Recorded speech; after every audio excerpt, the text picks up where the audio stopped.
ลองดูอืมโอ้เมื่อกี้ก็มียาให้มันไหมเฮ้ยโอ้ใส่บิดใส่ฟุตมาขีนเป็นมาขีนด้านเนาะก็จะเอามาอันนั้นแถวนี้บ่ได้มีตีลูกปืนดอกแค่บ่มีลูกปืนมีแต่ลูกปืน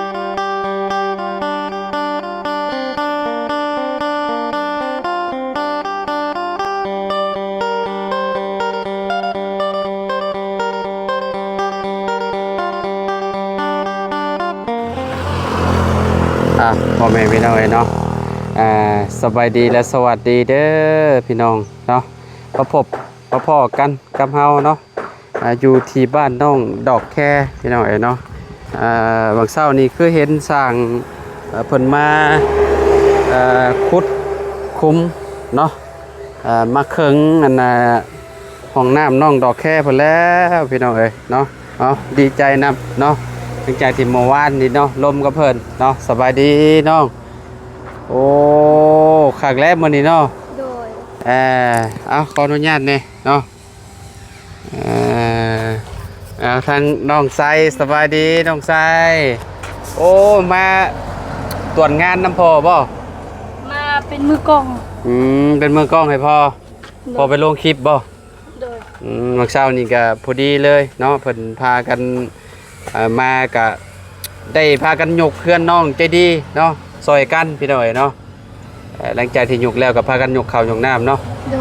ขอบใจน้องดอกแค่หลายๆเนาะที่ว่าเพิ่นไปซอยเวียกซอยงานทางครอบครัวน้องใจดีเพิ่นเนาะสาวลีแล้วก็ยากลูกกะลีเนาะยากนำอแดดนี่คือแบบสุดๆเลยอแดดเนาะแบบว่าบ่อยากไปอยู่น้ำไผ่นะอยากอยู่แต่กับแม่นะพี่น้อยอะไรคือเฮือนเราเกนี่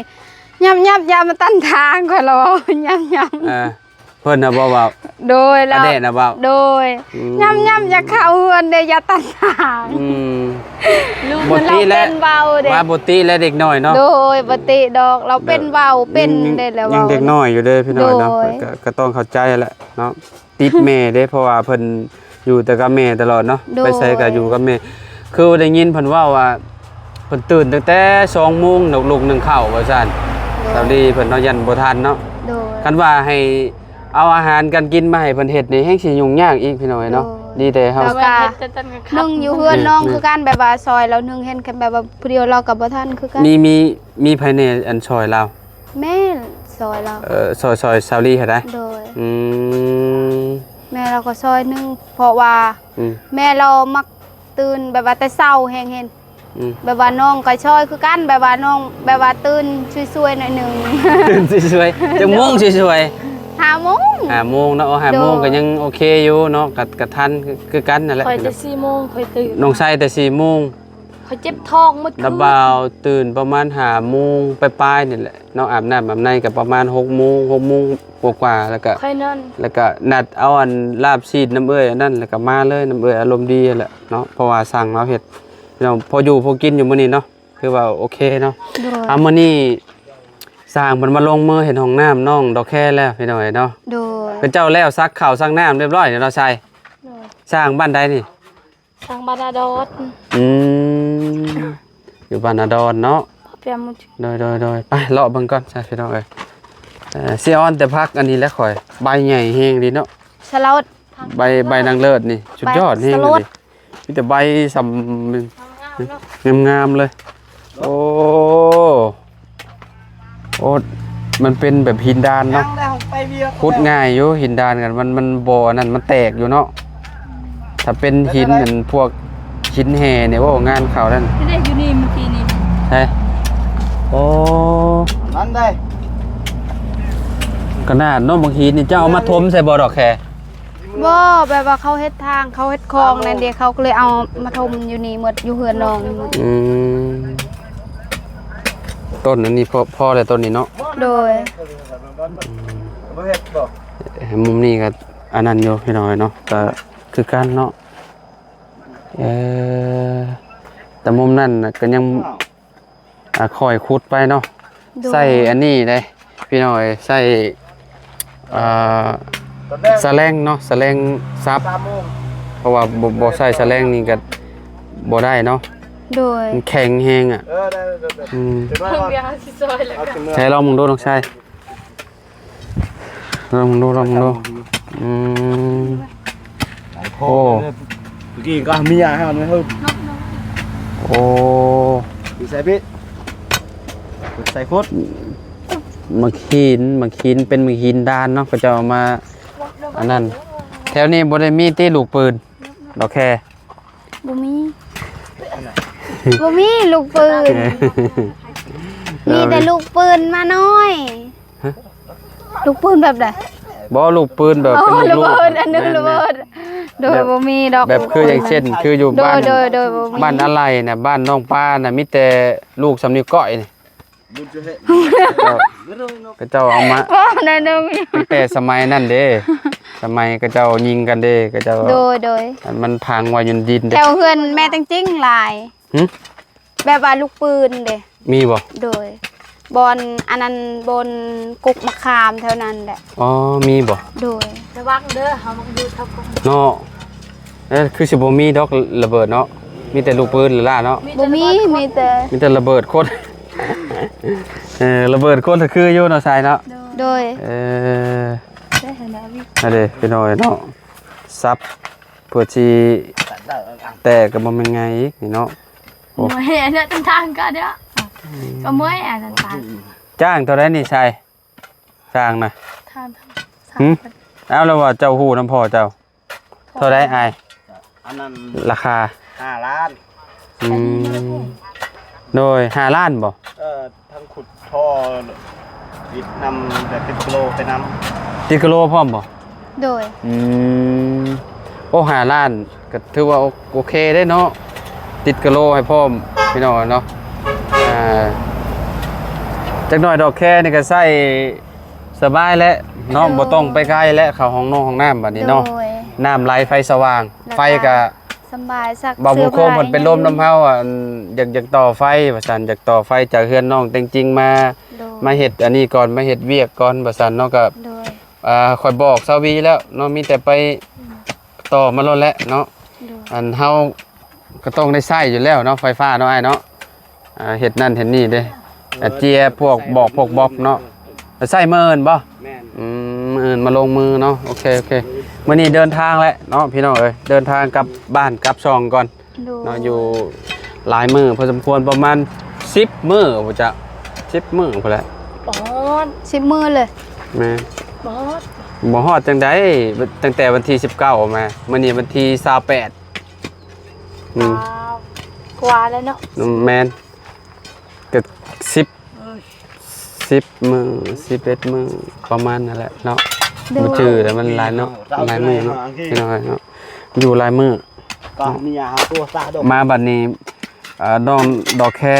คือสิได้ใช้ห้องน้ำและพี่น้องประมาณ3มื้อ4มื้อเนาะทางอ้ายเพิ่นทีมจักคนเนี่ยอ้าย มี2 คนอยู่ ทีมงาน2บ่ แม่ เอ่อ กับหลาน เฮ็ด2คนเนาะก่อก็คือสิง่ายอยู่ดอกก่อพี่น้องแล้วเพราะว่ามันเป็นดินบล็อกเนาะประมาณจักมื้อนี่กะว่าก่อนี่ ทั้งโบกทั้งที่โลประมาณอาทิตย์หนึงนี่แล้ว อาทิตย์หนึงแล้ว แม่ โอ้มันได้ดอกแค่อาทิตย์หนึงโอเคเนาะ ทางห้องน้ำเนี่ย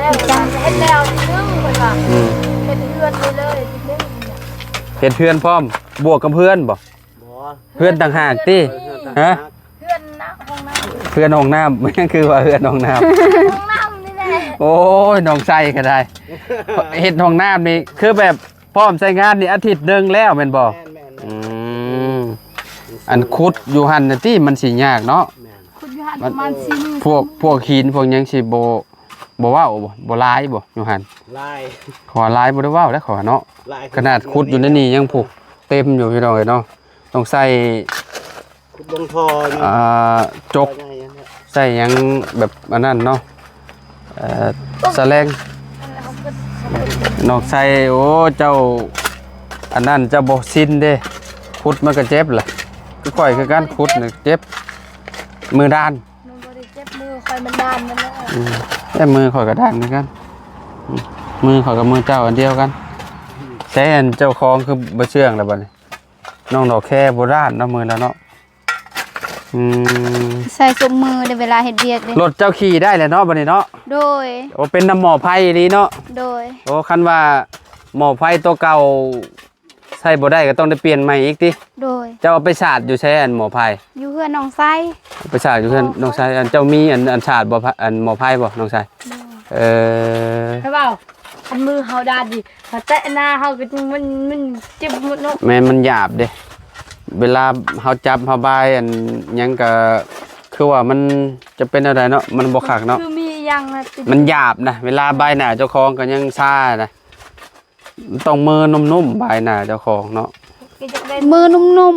ๆจักสิไปหาอยู่ชายเด้มือนุ่ม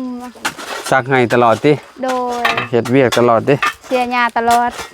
เสียหญ้าจับอันนี้เนาะ คอยยาคอยก็ยังบ่ได้เอาเธอยาเลยค่ะ ยังหลายบ่ข้าวน้องชายน้องชายข้าวงามแล้วบ่ ว้าม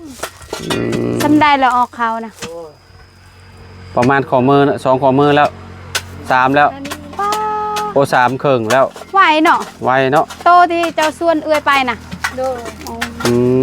ม โดนแล้ว เอากะก่อนสิกลับบ้านพี่น้อยเนาะมาแวะเวียนมาเยี่ยมน้องดอกแค่เพิ่นเนาะเพราะว่าอันได้มาขุดห้องนุ่งห้องน้ำแล้วสร้างมันก็ได้เข้า เต็มให้ โอ้คือว่าแล้วมันอันนั้นเนาะใส่ยาขาหญ้าติ มันทรงตัวใช่เลยจังได๋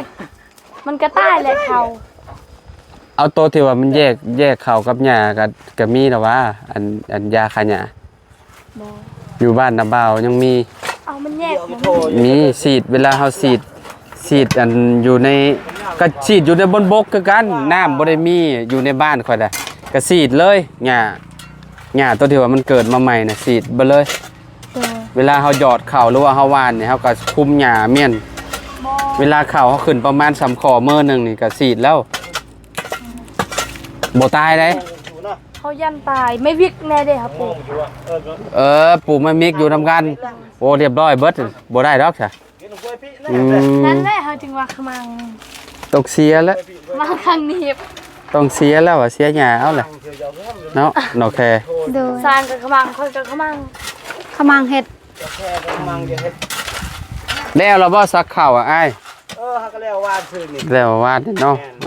จะพ่อเพิ่นจังอันได้มาเฮ็ดเนาะคาเวียกซักข้าวซักน้ำ ดีโด เฮ็ดหญ้าพร้อมโอ้หลายๆอย่างติเฮ็ดอันน่ะให้เนาะพี่น้อง คือของบ่มีนี่ก็ยังนี่เนาะยังบ่ได้อันนั้นเนาะดอกแค่เนาะ โดยยัง บ่ฮู้ว่ามื้อใดแล้วเพิ่นสิซักพี่น้องเอ้ยเนาะ แล้วก็ยัน ประมาณ ฮอดให้ฝนตกก่อนบ่แล้ว ฝนตกอีกรอบหนึงติ โดย ได้รับบ่ตื่นแต่เช้านั่นแหละเนาะ โดย น้องใส่ก็ได้ เขาตื่นแต่เช้าคู่มือแต่เขาอยู่มองหบเด้ อืม ปกติอยู่ น้องนี่แบบว่าเห็นว่าตื่นนี่ก็ตื่นเลยเด้ นั่นบ่ เห็นว่าลูกซ้ำ4โมงหรือว่า3โมงแบบว่านอนบ่หลับเลยเห็นว่าลูกแล้วแบบนั้น แม่นหั่นแหละเนาะ ค่อยคาค่อยนอนยังบีมคนมาปลุกมาค่อย อืม มาค่อยตื่นเล็กนะ บ่เฮาเคยตื่นแบบใดก็ส่ำนั่นได้ โดย เฮาเคยนอนตื่นสายก็ตื่นสายประมาณ8-9โมงก็ส่ำนั่นแหละสิให้เลยกว่าหันก็บ่ได้ ทำไมตื่นเป็ดก็ คันตื่น บ่อันบางทีก็7โมงบางทีก็8โมงแบบนี้นะแล้วแต่งานเฮาแต่กันว่างานพาวคือแบบขึ้นอยู่บ้านน้องเพิ่นนี่ก็มาไว โดย บ้านน้องใจดีเพิ่นนี่นะ อืม พี่น้องเอ้ยเอาขึ้นเป็นรูปเป็นร่างแล้วถือว่าโอเคแล้วเนาะดีใจนะพี่น้องเอ้ยเนาะ ตื่นจักเป็นยังค่อย ทาง เศร้ามาปวดจะเข้าห้องน้ำตลอด อืม ท้องตลอด ทางน้องไส้เพิ่นก็มาเบิ่งงานเบิ่งหยังกันพ่อเพิ่นพี่น้องมาจับกล้องเป็นมือกล้องหยุดโรงเรียนน่ะได้เนาะบัดนี้เนาะพักแล้วบัดนี้เนาะ ตกใจ ฮะ ขึ้นมาให้บอกน้องว่าให้หยุดนั่ง คนขึ้นมาหน้าบอกว่าให้หยุด บ่ฝากโรงเรียนแล้วบัดนี้3เดือนบ่แล้วบัดนี้เนาะ เดือนเลยจะตาย เดี๋ยว เลย ค่อยก็ตกใจเคยอยู่เห็นป่ะ เอ๊ะ ว่าสินั่งแต่หยุด อยู่เคยเดี๋ยวเอาให้ค่อยหยุดลิ้นนี่ ว่าหยุดก่อน อ้าวเบื่อก็งงเขาว่าสินั่งอ่ะอันนั้น ดอกแค่สต็อปเลยกินนี่ดิ โดย เออ ว่าสินั่งหยุด เบิ่งก่อน โอ้ยเนาะเฮ้ยพี่น้องเอ้ยอ้าวน้องกาดีใจนำเด้อน้องเด้อน้องดอกแค่เนาะน้องไซอันกับพ่อเนาะเป็นคนหับเป็นสะพานบุญให้ผู้ใหญ่ใจดีพี่น้องเนาะซ่อมแซมบ้านพร้อมแล้วก็เฮ็ดห้องน้ำให้น้องเพิ่นพร้อมเนาะถือว่าเนาะเป็นบุญของน้องดอกแค่เพิ่นพี่น้องเนาะเพิ่นได้ถึงห้องน้ำแล้วก็ซ่อมแซมเพื่อนแล้วก็เข้าไฟฟ้าให้พี่น้องไฟฟ้านี่คือสิรออีกประมาณอาทิตย์นึงเนาะคิดว่าเนาะเพราะว่าเพิ่นกำลังยื่นเรื่องไปเด้พี่น้องนะยื่นเรื่องไปแล้วก็เพิ่นก็สิมาเดินแล้วเดินไฟเดินยังเข้าบ้านนี่2หลังเลยเนาะเสาคงมีน้องดอกแค่เมื่อนี่น่าสิเป็นตาเสาคงมีเนาะแบบว่ายุกเสาบ้านใหม่เนาะโดยมื้อนี้ยันแบบว่าเพิ่นยันแบบมันสลวนกันน่ะเพิ่นก็เลยบ่ยกพร้อมกันพี่น้องเลื่อนวันเวลาเนาะคนน้อยก็ได้บ่เฮือนเสาคงมีได้สิเป็นหยังมันยกบ่ได้เป็นแพงเด้โดยแต่ว่าเฮือนหลังนี้มันเป็นแพงขึ้นแล้วมันก็ต้องใส่คนหลายนิดนึงหั่นน่ะแบบเศร้านี่เฮาใส่แบบคนนึงซื่อๆแม่นเศร้านึงซื่อๆนึงเศร้าซื่อๆแม่นใช้ประมาณอัน5-6คนยกขึ้นก็ได้เฮือนชาวกองมีน่ะแต่ว่าอันนี้กำหานเฮาก็ซ้ำเท่าไหร่พ่อค่อยแม่ค่อยแล้วก็พอเท่าค่อยแม่นเสามันบ่ได้ใหญ่ปานใดก็แนมเสาใหญ่นี่โอ้ยกขึ้นมันก็จักหนักเติบได้เสาดินก็ได้ยากๆอยู่ได้โดยเนาะสำนี้น่ะยกประมาณ 2-3 คนก็ได้เสาไอ้อันปูนอันน้องดอกแค่นี่เนาะประมาณนั้นแหละพี่น้อยเนาะคนนึงก็ได้เอาคนหนึ่งโอ้มันคนหนึ่งเก่งโพดเนาะต้องซอกซะเนาะดอกแค่เอาไปปะเลยเด้อบัดนี้เด้อย่างก่อนปลอดภัยเด้อโดยบ้านเนาะจักหน่อยตอนแรงแม่นเอาจักหน่อยว่าซั่นตอนแรงเนาะตอนแรงๆพี่น้องจังเดินทางเดี๋ยวจะเข้ามาอีกเดี๋ยวเข้ามาอัปเดตเฮือนน้องเพิ่นอีกเทื่อนึงเฮือนน้องอันจะดีก่อนฝากเบิ่งนำกันเด้อน้องชายเด้อสำเจ้าอยู่ทางนี้น่ะเนาะฝากเบิ่งสร้างเบิ่งหยังแน่เบิ่งเฮือนน้องเพิ่นนำเนาะมากับตัวใดมันบ่งามก็ติสร้างแหล่เพิ่นแน่เนาะยันแบบว่าโอ้เอียงซ้ายเอียงขวาเนาะโอเคไปแล้วดอกแค่น้องไส้โดยเนาะโอเคคือกันอยู่ดีมีแห้งเนาะไปขอบใจหลายๆไปเด้ออ้ายเด้อโดยไปน้องไส้ไปพี่น้องเอ้ยเนาะขอโตแล้วอยู่ดีมีแห้งบ่สุขุมสุขคนพี่น้องจังได๋ก็ขอบคุณหลายๆตู้ไปปะเลยเด้อสบายดีมีแห้งเอ้ยดีใจบ่ได้ห้องน้ำใส่ละบาดนี้คักๆเนาะไปปะแล้วพี่น้องเนาะโดยไปเลยเด้อตัวเด้อโดยพี่น้องเนาะจังได้ก็ขอบคุณหลายๆเด้อพ่อแม่พี่น้อง FC เพื่อนทุกคนเนาะที่ติดตามและเป็นกำลังใจให้เนาะเอาสำหรับคลิปนี้เฮาก็ขอโตแล้วพี่น้องพ่อกันใหม่สบายดีเด้อ